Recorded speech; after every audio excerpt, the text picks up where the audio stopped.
Somewhere inside the United States, 6,000 sheep dropped dead overnight. Nobody claimed responsibility. 80 miles south, a pit holds 40 billion gallons of water, so acidic it dissolved a flock of migrating geese in under 24 hours. And scattered across a dozen states, entire zones have been quietly scraped off public maps. No road signs, no GPS pins, no satellite detail. These are the classified, contaminated, and deliberately erased places the US government would rather you never find, and every single one of them is real. Nevada target. Fly over the empty desert northwest of Las Vegas, and something enormous stares back at you. A perfect crosshair. Bright white lines stretching hundreds of feet across the sand, forming a bullseye visible from 30,000 feet. It looks like someone painted a target for incoming missiles, and that might not be far off. The crosshair sits on the Nevada Test and Training Range, a restricted zone covering 4,531 square miles. That is larger than the state of Connecticut. No civilian aircraft may enter this airspace without military clearance. The ground below has been used for weapons testing since the early days of the Cold War. Nobody outside the Department of Defense has confirmed the target's exact purpose. The leading theory is aerial calibration. Pilots use it to test bombing accuracy and camera alignment at high altitude. Another theory says it helps calibrate spy satellites. Either way, the military built a permanent bullseye in the desert and told nobody what it was for. Stand at the edge of the restricted boundary and you see nothing but flat beige earth stretching to the horizon. Heat shimmers bend the air. The silence is total. No birds, no traffic. Just the low hum of a fighter jet too high to see, its shadow racing across the sand below. Ranchers in the region have reported strange vibrations at night, flashes of light along the ridgeline, windows rattling in homes 50 miles away. The military neither confirms nor denies active testing schedules. Residents learned decades ago to stop asking questions. What makes this target unsettling is not the crosshair itself. It is the fact that a structure this large, this visible from space, has no official public explanation, and it sits inside a zone where the US military tests things it does not discuss. That crosshair is just the welcome mat. What lies 160 miles deeper into that desert makes a painted bullseye look like a parking lot stripe. If you have ever zoomed around restricted zones on satellite maps, you already know most channels never go past the surface. Leave a like if you want to explore danger to keep pulling back the curtain on what the government erased. Tonopah Test Range Area 52. Everyone knows Area 51. Far fewer know about Area 52. Officially called the Tonopah Test Range, this 625 square mile facility sits 160 miles northwest of Las Vegas. It belongs to the Department of Energy. Its stated purpose is testing the arming, fusing, and firing systems of nuclear weapons. The range sits on a flat, alkaline desert between two mountain ranges, the Cactus Range and the Kawich Range. From above, strange geometric shapes scar the white ground. Circles, lines, blast craters, and equipment pads stretch for miles. Some shapes have no publicly available explanation. Since 1957, Tonopah has hosted missions so classified that even the project names remain redacted. The F-117 Nighthawk stealth fighter was secretly based here for nearly a decade before the public knew it existed. Pilots flew only at night, Ground crews covered the jets with tarps before sunrise. The entire program operated in a shadow that lasted from 1981 to 1988. Drive Highway 6 through this stretch, and you will see almost nothing. Flat, white ground, a shimmering horizon. Occasionally a dirt road branches off toward a locked gate. Signs warn that photography is prohibited. Sensors buried in the sand detect vehicles that stray off the highway. Workers commute to Tonopah on classified charter flights from Las Vegas. The planes are unmarked white 737s that depart from a private terminal at McCarran International Airport. Locals call them Janet flights. Passengers are forbidden from discussing their destination. What makes Tonopah more disturbing than Area 51 is its confirmed purpose. Area 51 fuels alien conspiracy theories. Tonopah tests real nuclear weapon delivery systems on American soil. The explosions are controlled. The radiation is monitored. But the desert remembers every detonation, and the classified missions keep running. Tonopah tests weapons from the air, but another Area 52 in Utah tests something you cannot see, smell, or outrun. Dugway Proving Ground. In March 1968, residents of Skull Valley, Utah, woke up to a nightmare. Across the grazing fields, 6,249 sheep lay dead. Eyes open, legs stiff. No visible wounds. The kill stretched across ranches spanning dozens of miles. Something invisible had swept through the valley overnight. Dugway Proving Ground sits 85 miles southwest of Salt Lake City. It covers 1,252 square miles, nearly the size of Rhode Island, the U.S. Army has used it since 1942 to test chemical and biological weapons, nerve agents, blister agents, aerosolized bacteria, the things modern warfare prefers to keep quiet. The sheep died because a spray plane released VX nerve agent at the wrong altitude. A Pentagon document confirmed that 320 gallons of VX drifted beyond the test boundary. VX is one of the deadliest substances ever synthesized. A single drop weighing 0.4 milligrams on your skin is enough to kill. The sheep absorbed it through the grass. The Army denied responsibility for 2 decades. Internal documents eventually confirmed the connection. No one was prosecuted. No one was disciplined. The ranchers received financial settlements and silence. Approach Dugway from the east and the landscape feels abandoned. Dry lakebed stretches to every horizon. The road is straight and featureless.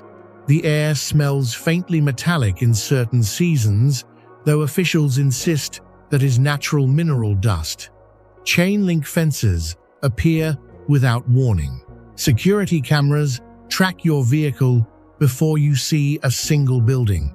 Dugway continues active chemical and biological defense testing today. Its mission includes developing countermeasures against weapons of mass destruction. But the 1,968 sheep kill proves something the Army never intended to demonstrate. The boundary between a test zone and the surrounding community is only as reliable as the wind. Most people think toxic zones are fenced and labeled. The next stop proves they can also be beautiful enough to attract tourists. The fact that VX nerve agent killed over 6,000 animals in a single night and the Army denied it for 20 years deserves more than a scroll.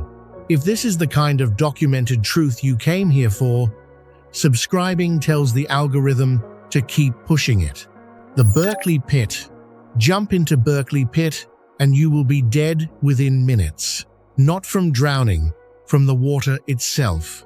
This former copper mine in Butte, Montana, holds over 40 billion gallons of water so acidic it registers below a pH of 2.5. That is more acidic than stomach acid. The pit stretches 1,780 feet deep and roughly 1 mile across from the viewing platform. The water shimmers in bands of deep red and sickly green. The colors come from dissolved heavy metals, copper, arsenic, cadmium, zinc, and iron. It looks almost beautiful. It is one of the most toxic bodies of water in the Western Hemisphere. In 1995, a flock of 342 migrating snow geese landed on the pit's surface. Every single bird was dead by morning. Their internal organs were lined with chemical burns. The water had stripped them from the inside out. Since then, the mine's operators use cannons, drones, and recorded predator calls to scare birds away. It does not always work. The Anaconda Copper Mining Company extracted 320 million tons of copper from this ground before closing operations in 1982. When the pumps stopped, groundwater flooded the pit. Nobody treated it. Nobody capped it. The water just kept rising, dissolving more toxic minerals from the exposed rock walls every year. Stand at the observation deck and the smell hits first. A sharp, metallic tang that coats the back of your throat. The water surface is eerily still. No ripples, no insects, no life visible at the edges. Just color. Butte residents live with the pit as a neighbor. The contaminated water table creeps closer to the city's drinking supply every year. Engineers pump and treat millions of gallons annually to hold the line.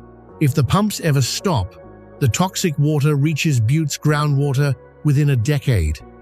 The pit never sleeps, it just keeps filling. A body of water that kills birds overnight feels like the worst thing on a map. But some toxic water is deliberately engineered and colored neon blue. Potash ponds fly over Moab, Utah, and electric blue rectangles glow against the red desert. They look alien. They look radioactive. They look like something that should not exist on Earth. They are the potash ponds, and they cover over 400 acres of desert floor. The ponds belong to Intrepid Potash Inc., which mines potassium chloride potash from salt deposits buried 3,000 feet underground. Workers pump Colorado River water down injection wells to dissolve the salt. The brine is hauled back to the surface and spread across shallow evaporation ponds. The desert sun does the rest. The vivid blue is not natural. Workers add a cobalt blue dye to the water to absorb more solar radiation. Darker water evaporates faster. It is an industrial trick that turns a mining operation into one of the most photographed sites in Utah. Tourists fly drones over the ponds without understanding what the color means. The evaporation process concentrates heavy minerals alongside the potash. Residual chemicals collect in the sediment. The ponds sit less than a mile from the Colorado River, which provides drinking water to 40 million people across 7 states. Environmental groups have raised concerns for decades about potential seepage. Intrepid Potash insists its liner systems prevent contamination. Independent monitoring data is limited. Stand near the ponds and the air feels different. Dry, faintly chemical. The blue is so saturated it does not look real, even in person. The surrounding red sandstone cliffs frame the ponds like a painting no artist would dare submit. It is surreal, and it is entirely man-made. What makes the potash ponds unnerving is not the color, it is the proximity.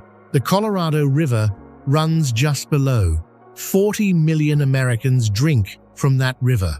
And between the water they drink and these neon blue chemical pools sits a plastic liner and a promise: not every erased zone is toxic. Some are hidden because the government is testing what happens when the atmosphere itself changes. If you are watching this far in, you are clearly not here for surface-level content. Drop a comment and tell me which of these erased zones surprised you the most. Nevada Desert Face Facility. From satellite view, it looks like a giant sun etched into the Nevada sand, a perfect circle surrounded by radiating lines. It could be a crop circle. It could be alien art. It is actually one of the most important climate experiments ever built on American soil. The Nevada Desert Face Facility free air carbon dioxide enrichment sits on the Nevada National Security Site, the same complex where the U.S. detonated 928 nuclear weapons between 1951 and 1992. Now, instead of testing bombs, one small corner tests what rising carbon dioxide does to living ecosystems. Scientists constructed a ring of vertical pipes 25 meters in diameter. The pipes release controlled streams of carbon dioxide into the open air above the desert plants below. Sensors measure how the extra CO2 changes growth rates, soil chemistry, water absorption, and root structure. It is a dress rehearsal for a future climate that has already been ordered. The facility operated from 1997 to 2014. During that time, researchers discovered that elevated CO2 made certain desert shrubs grow faster but reduced the nutritional quality of their tissue. Insects that fed on those plants received less protein per bite. The food chain rippled. A gas that makes plants grow bigger can simultaneously make an ecosystem weaker. Walk through the site and you would not know you were standing in a climate experiment. The creosote bushes look ordinary. The sand is the same pale beige as the surrounding desert. Only the ring of pipes and the hum of monitoring equipment give it away. The air tastes no different, but the instruments say otherwise. What haunts researchers is not the data from the experiment. It is the fact that current global CO2 levels have already surpassed the concentrations they were testing. The experiment simulated a future that arrived ahead of schedule. The facility closed. The atmosphere did not. The government hides weapons, tests, and climate data, but it also hides things carved into the earth thousands of years ago that still have no explanation. Grand Prismatic Spring. Yellowstone's most famous feature is not Old Faithful. It is a pool of boiling water so large you can see it from space. Grand Prismatic Spring stretches 370 feet across and drops 160 feet deep. It is the largest hot spring in the United States and the third largest on the planet. The water at its center holds steady at 189 degrees Fahrenheit. That is hot enough to kill a human in under a minute. The spring is not fenced at every angle. Boardwalks guide visitors along its edge, but the ground itself is deceptive. The thin mineral crust surrounding the pool can crack under body weight, plunging a person into scalding water with no warning. In 2016, a 3-year-old man from Portland, Oregon, left the boardwalk at nearby Norris Geyser Basin and fell into a thermal pool. By the time recovery crews arrived the next day, the acidic water had dissolved his body entirely. Nothing remained to recover. Park records document at least 22 deaths from thermal features since 1890. The colors are what pull visitors close. Rings of orange, yellow, and green radiate outward from the deep blue center. These colors come from heat-loving bacteria called thermophiles. Each species thrives at a specific temperature, creating visible bands of life arranged by heat tolerance. The blue center is too hot for any organism. It is pure, sterile, superheated water. Stand on the overlooked trail above the spring, and steam obscures everything in waves. The smell of sulfur is sharp and constant. The ground vibrates faintly underfoot. Your eyes tell you it is beautiful. Your lungs and skin tell you something else entirely. Grand Prismatic exists because a supervolcano sits 3 to 8 miles beneath Yellowstone's surface. The magma chamber heats groundwater to extreme temperatures and forces it upward. Every boiling pool in the park is a pressure valve. When the supervolcano finally erupts, and geologists confirm it eventually will, the blast zone covers half the continental United States. The spring is a reminder. The heat beneath your feet is patient, not absent. What sits deeper into this list makes boiling water look predictable. One entry ahead involves a mystery geologists still cannot solve after a century of trying. That spring is gorgeous and deadly in equal measure. If this channel's approach to real danger keeps you watching, a subscription makes sure the next video finds you. Upheaval Dome. Something hit the Utah desert hard enough to warp 3 miles of solid rock. Nobody can prove what it was. Upheaval Dome sits in Canyonlands National Park, a massive circular formation of bent, folded, and shattered stone rising from the canyon floor. It looks like the earth itself flinched. The dome measures 3 miles across. Its inner ring exposes rock layers that should be buried thousands of feet underground. They have been shoved upward and outward in a pattern that defies the surrounding geology. 2 competing theories have battled for decades. Neither has won. The first theory says a meteorite struck here between 60 and 170 million years ago. The impact compressed the rock downward, and the rebound pushed the crater walls skyward. Researchers in 2008 found shocked quartz near the dome's center, a mineral that only forms under extreme pressure, like a meteor impact or nuclear detonation. That evidence leans heavily toward collision. The second theory says no meteor was needed. Beneath Canyonlands lies the Paradox Formation, a thick bed of ancient salt deposited 300 million years ago. Salt, under pressure, behaves like slow-moving liquid. It can push upward over millions of years, forming domes and bubbles.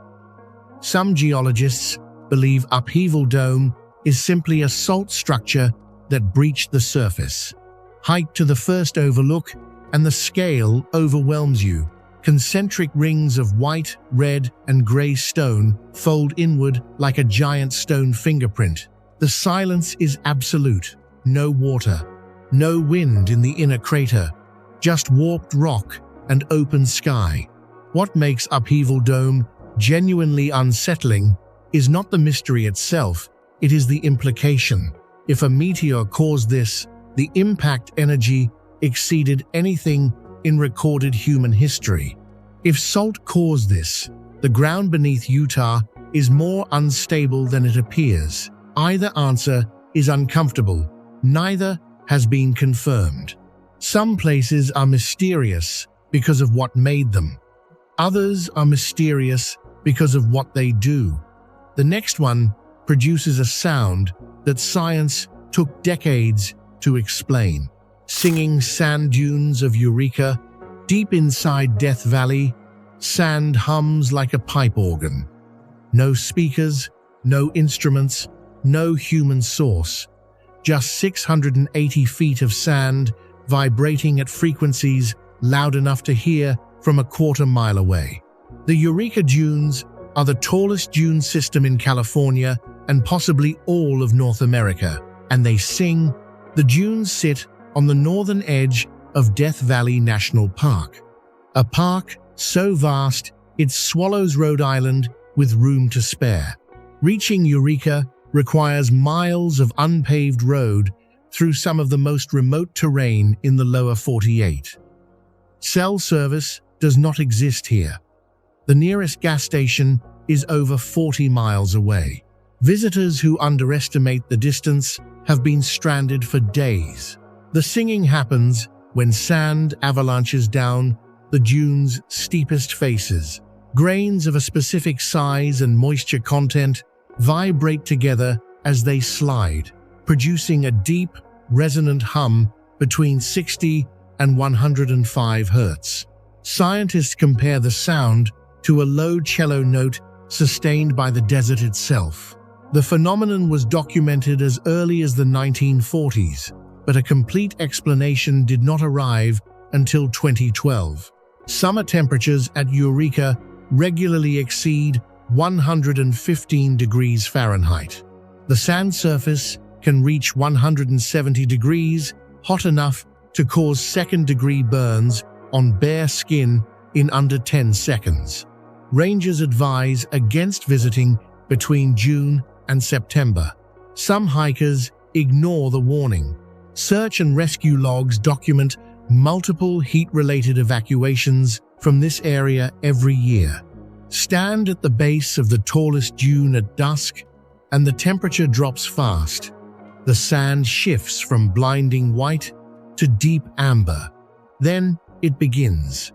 A low vibration rising from the slope above you. It does not sound mechanical. It does not sound natural. It sounds like the ground is speaking in a language older than anything on the surface. The dunes sing because physics allows it. But 200 miles southwest, marks on the desert floor have no confirmed explanation at all. You are now deeper into erased American territory than most people will ever go. If this is the kind of content you want more of, a like pushes it to people who think like you. Blythe intaglios, carved into the desert floor near the California-Arizona border, giant figures stare up at the sky. A human shape stretches over 170 feet long. A four-legged animal sprawls beside it. These are the Blythe intaglios, massive geoglyphs etched into the earth by hands that left no written record behind. The figures were completely unknown to the modern world until 1932, when a pilot named George Palmer spotted them from the air. For centuries, possibly millennia, they had been lying in plain sight, but you cannot see them from the ground. Their scale only makes sense from above, and the cultures that created them had no aircraft. Historians believe the Mojave or Quechan peoples created the intaglios, but no definitive evidence links them to a specific tribe or time period. Estimates for their age range from 450 to over 2,000 years old. The method of creation is simple. The top layer of dark desert varnish was scraped away to expose lighter soil beneath, but the purpose remains entirely unknown. There are at least 6 distinct figures across 3 sites along the Colorado River. Some resemble humans with outstretched arms. Others appear to be animals, possibly horses or mountain lions. One figure has a spiral shape that matches no known cultural symbol in the region. Drive Highway 95 north of Blythe, and you will pass within a mile of the intaglios without knowing they are there. The desert looks flat and featureless from road level.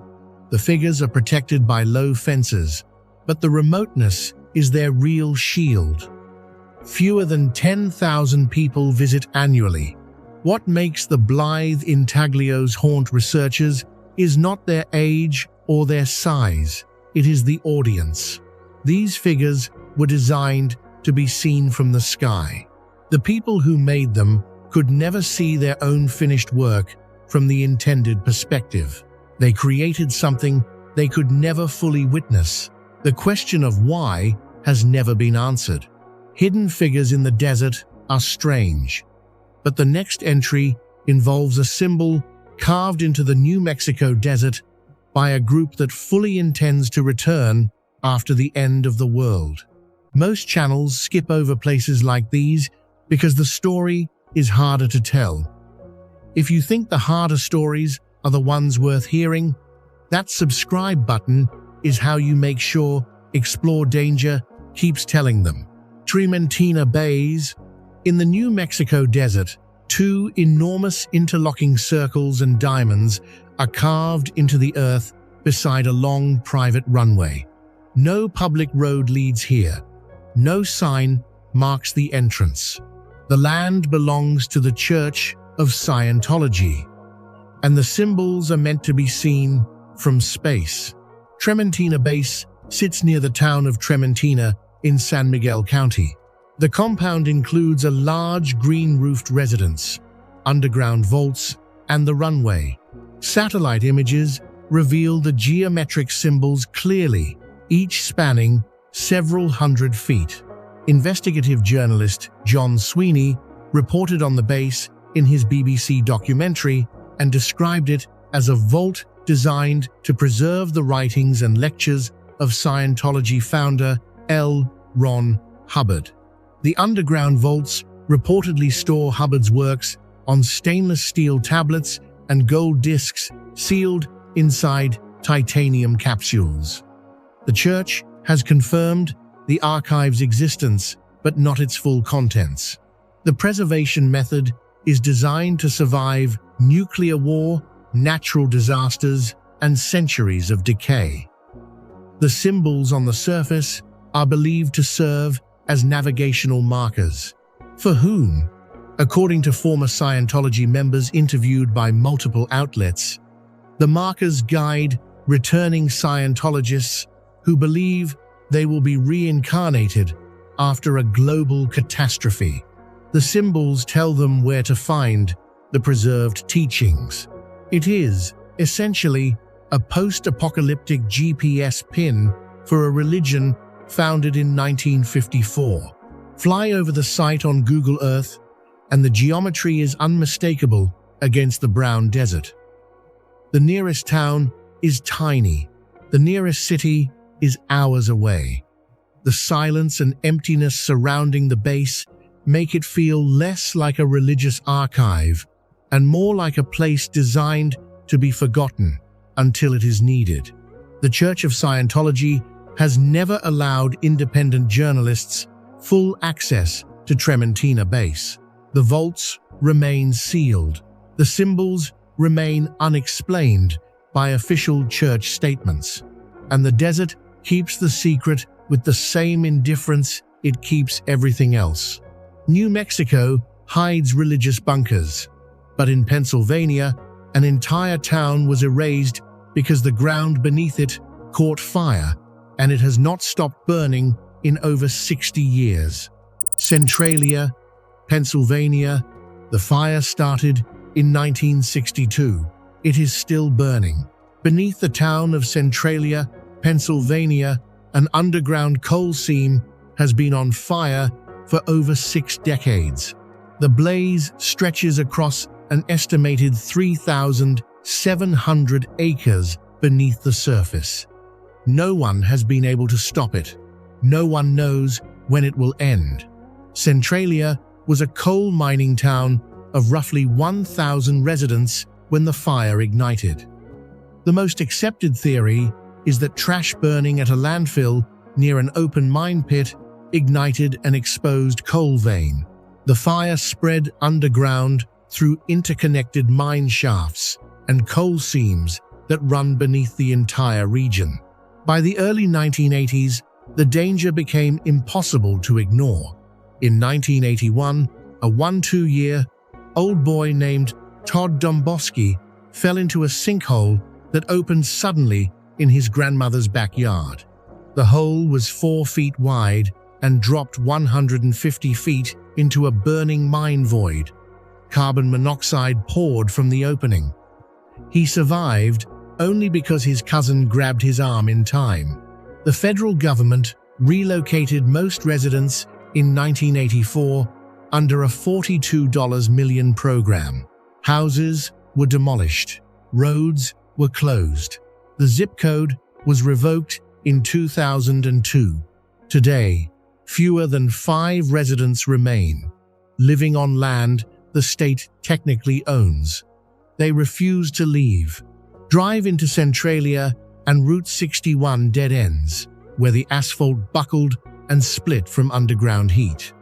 Steam and sulfur gas rise from cracks in the road surface. The ground is warm to the touch in winter. Vegetation dies in patches where toxic gases seep upward. The smell is constant, an acrid mix of sulfur and burning rock. Engineers estimate the fire has enough coal to burn for another 250 years. The seam extends across 8 miles. Centralia is not a disaster that happened, it is a disaster still happening. The fire does not care that the town was abandoned. It simply keeps spreading beneath ground nobody dares to stand on. A fire that burns for centuries is hard to believe. But the US military has hidden things underground that make Centralia look like a campfire. Centralia lost its zip code, its homes, and its future to a fire nobody can extinguish. If content this heavy deserves to be seen by more people, sharing this video is the most powerful thing you can do right now. Kiptopeki's concrete fleet.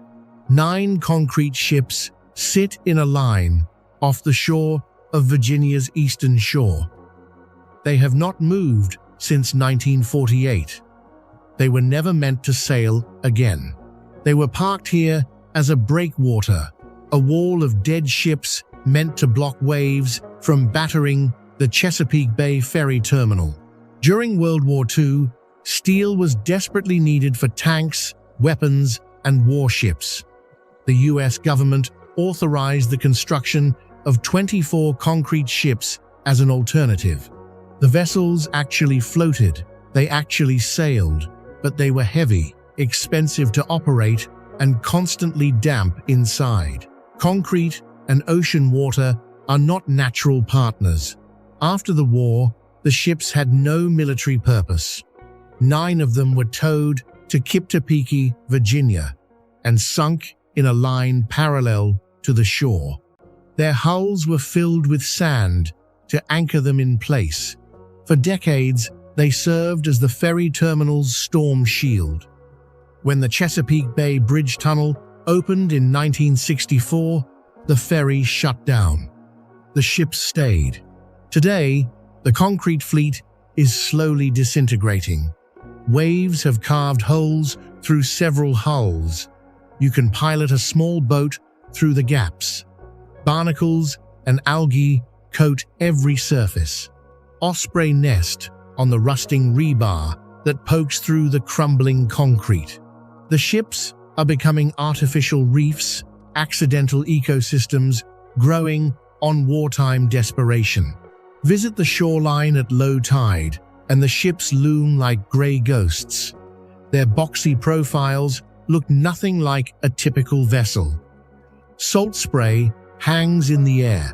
The sound of waves slapping hollow concrete echoes across the water. They look ancient.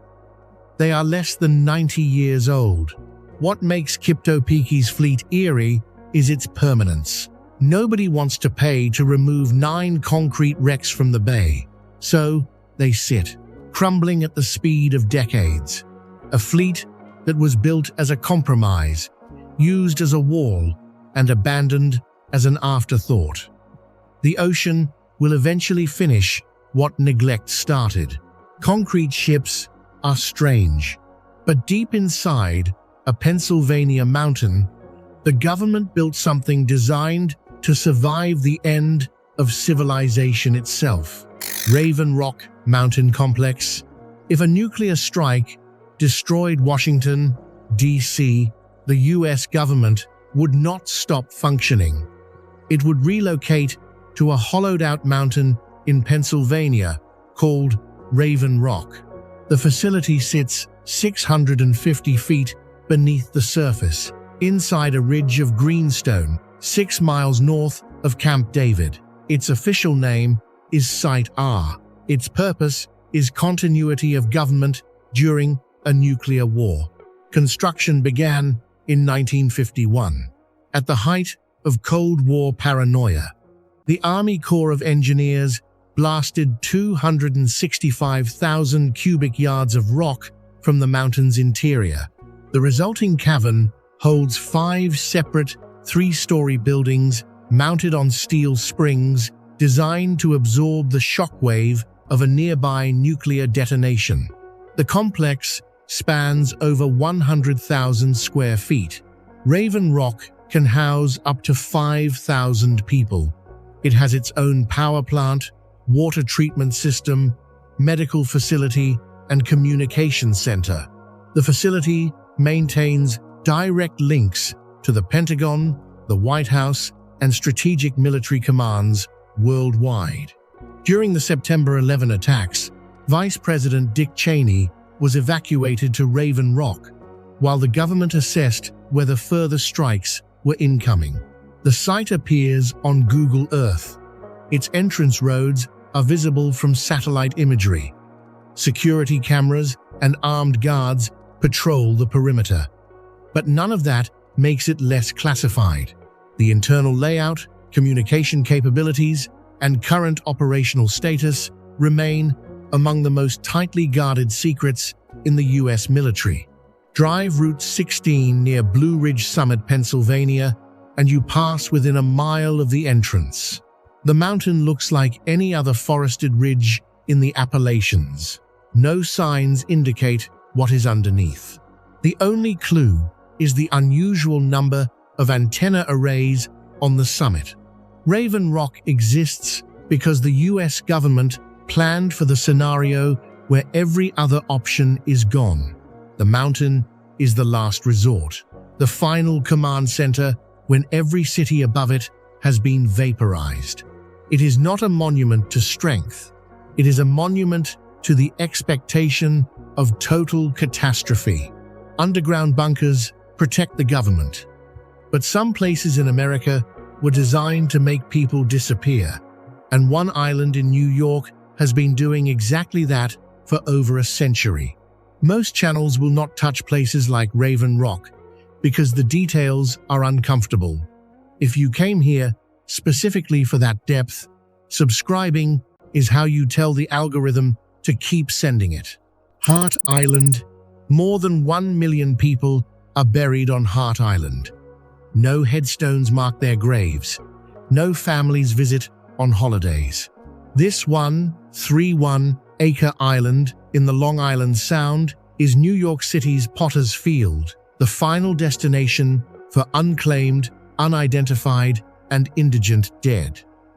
It has been filling since 1869. The island has served as a Civil War prison camp, a tuberculosis hospital, a Cold War missile base, a drug rehabilitation center, and a women's psychiatric facility.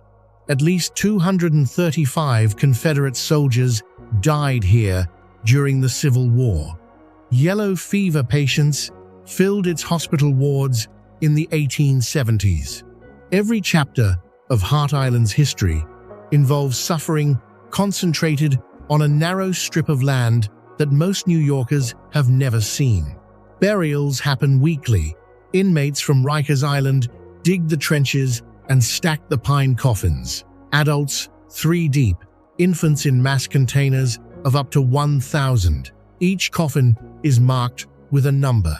Names, when known, are logged in a database. The city pays inmates roughly 50 cents an hour for the work. For decades, public access to Hart Island was essentially banned. Families who knew their relatives were buried here had to apply for special permission and were often denied. A 2015 lawsuit opened limited visitation, Today, the city allows scheduled visits, but the island remains closed to the general public. No ferry service runs regularly to its shore. Approach Hart Island by boat, and the first thing you see is dead trees, leafless oaks, and maples jut from eroding bluffs. Collapsed buildings line the shoreline. The ground is uneven, sunken in places where coffins have decomposed, and the soil settled above them. Hart Island is not a cemetery in any meaningful sense. It is a disposal system. The people buried here were not mourned publicly. They were processed. 1 million bodies on an island most Americans have never heard of. The dead do not protest their invisibility, but the number demands that someone remembers. Right beside Hart Island, another abandoned island carries a name that sounds welcoming and a history that is anything but. 1 million unnamed graves on a single island. Let that number sit for a moment. If you believe stories like these need to be told with the seriousness they deserve, a like is the simplest way to make sure they reach more people. North Brother Island. Typhoid Mary spent the last 23 years of her life on this island. She was not the only one sent here to be forgotten. North Brother Island sits in the East River between the Bronx and Rikers Island.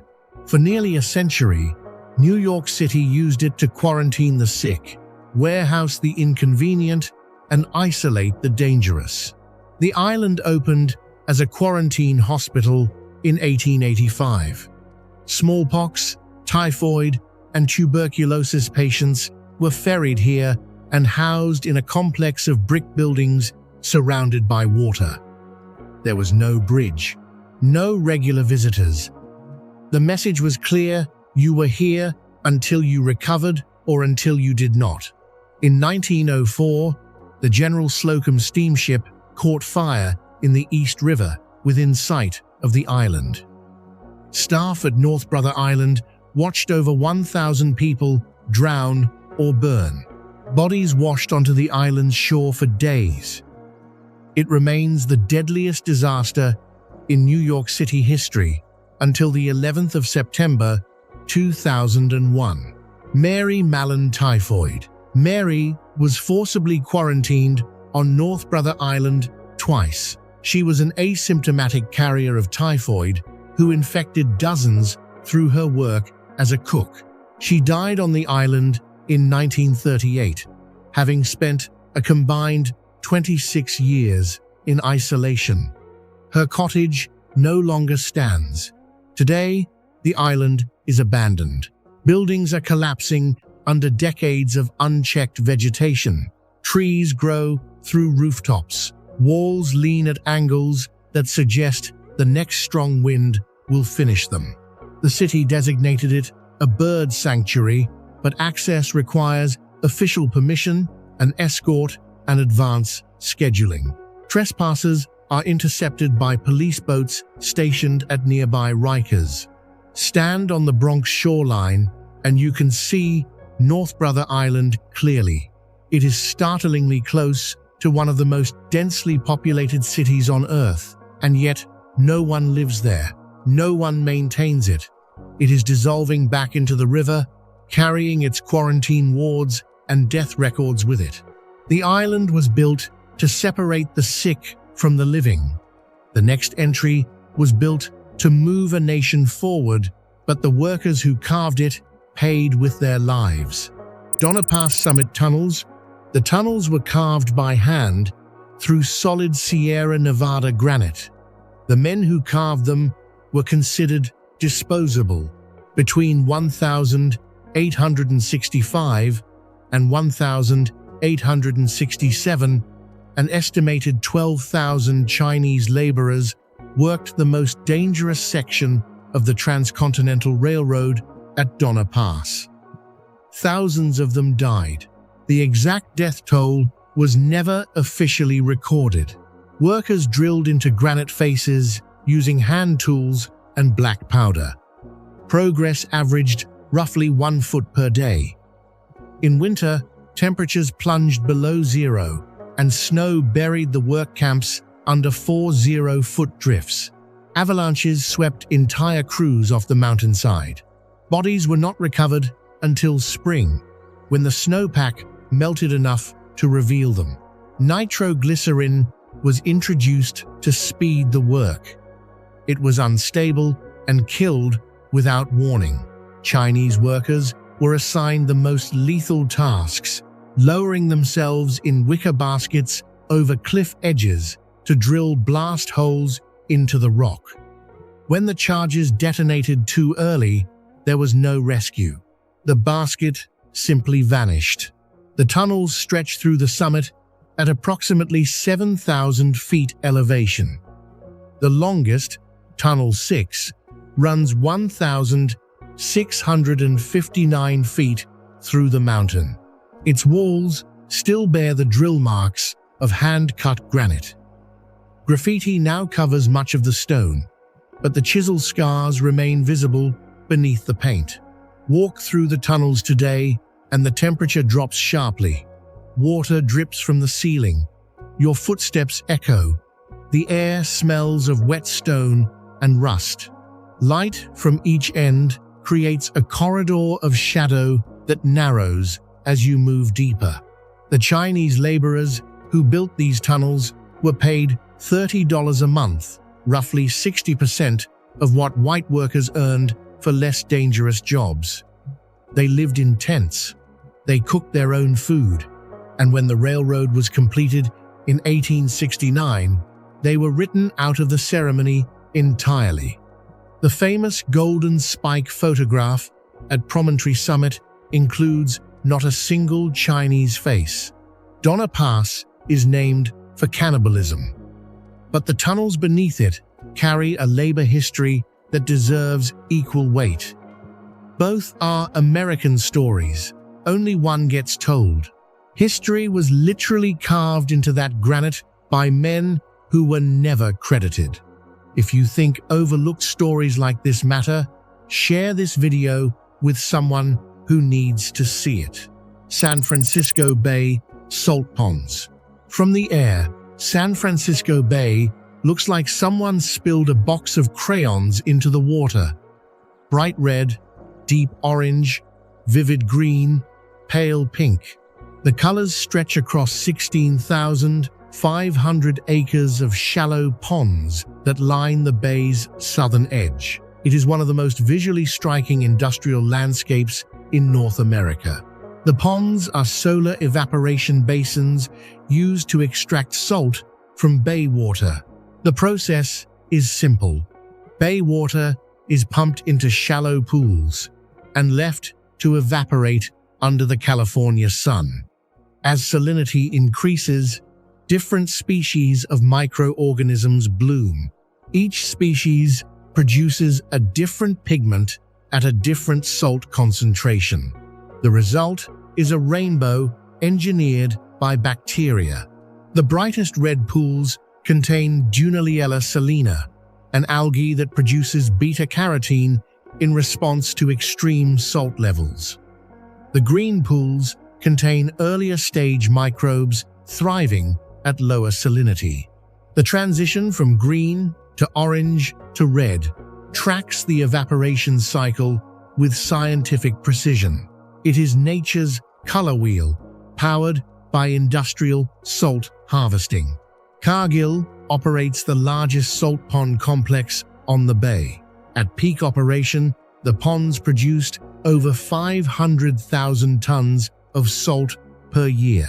Today, much of the pond acreage is being restored to natural wetlands under a federal-state partnership. The South Bay Salt Pond Restoration Project is one of the largest tidal wetland restoration efforts in the United States, converting 15,100 acres back to habitat. Drive south on Highway 101 towards San Jose, and you catch flashes of color between the overpasses. From the road, the ponds look like nothing flat, distant, industrial. You have to be above them to understand what you are seeing.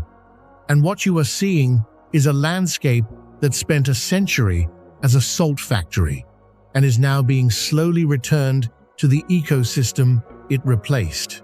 The ponds prove something uncomfortable. The most beautiful things in America are sometimes industrial accidents, and the most toxic things sometimes look exactly like art. Salt ponds glow because of bacteria, but the next place glows because death baked every trace of moisture from the land itself. Badwater Basin, you are standing at the lowest point in North America. The sign says 282 feet below sea level. The air temperature says 128 degrees Fahrenheit. Badwater Basin in Death Valley is not a place humans are designed to occupy. It exists anyway, and people visit every day. The basin stretches roughly 200 square miles across the valley floor. Its surface is a cracked mosaic of white salt hexagons formed by the repeated evaporation of ancient Lake Manly. The lake has filled and drained multiple times over the past 100,000 years.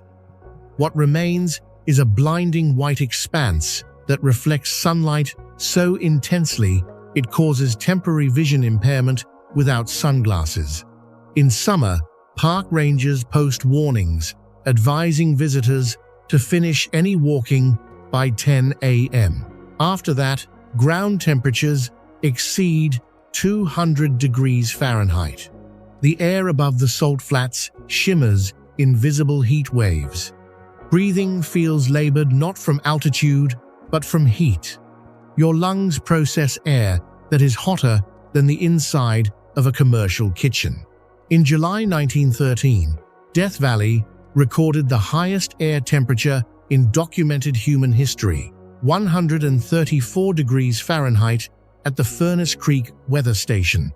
That record still stands. Badwater Basin, lower in elevation and more exposed, may have exceeded that number on days when no instruments were present to record it. A short boardwalk trail leads from the parking lot onto the salt flats.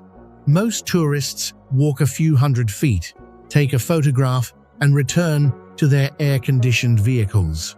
The few who venture further find a silence so complete it produces a ringing sensation in the ears. No insects, no birds, no wind, just the faint crunch of salt crystals breaking under each footstep. Badwater Basin does not kill with drama, it kills with patience. Dehydration begins within minutes of exertion. Heat exhaustion follows. If you stop sweating, your body has already begun shutting down. The basin does not attack. It simply waits for you to underestimate it. One place left. And this one holds more retired military machines than some countries own in active service. Badwater's heat record has stood for over a century, and the basin keeps testing anyone who walks onto it.